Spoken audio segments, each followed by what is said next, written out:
Yes. Mm. Yeah.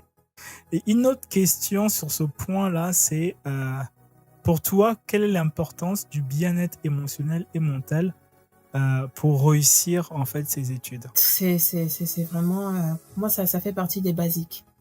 Ça Ok. fait vraiment partie des basiques pour d'être bien, bien dans sa tête, bien émotionnellement. Ça fait vraiment partie de ces des basiques et c'est pour ça qu'une fois de plus, on va parler de la guérison.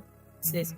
très important de pouvoir reconnaître que là, il y a quelque chose qui ne va pas. Pas besoin d'attendre 28 ans, 30 ans, 35 ans pour se dire, ben non, je vais entrer dans mon processus de guérison. Même à 18, 19, 20 ans, mieux, au plus tôt tu t'en rends compte, plus tu rachètes le temps. Ouais. Plus tu rachètes le temps.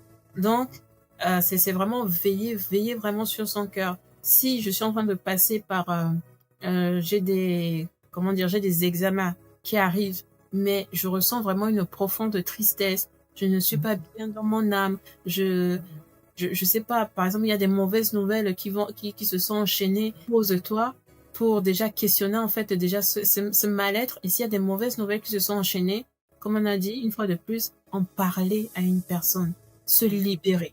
Se libérer de ce poids-là pour pouvoir, voilà, bien faire ses études, bien faire son travail. Donc, c'est vraiment très important. Émotionnellement, mentalement et s'entourer surtout de bonnes personnes. Surtout Yes. de bonnes personnes.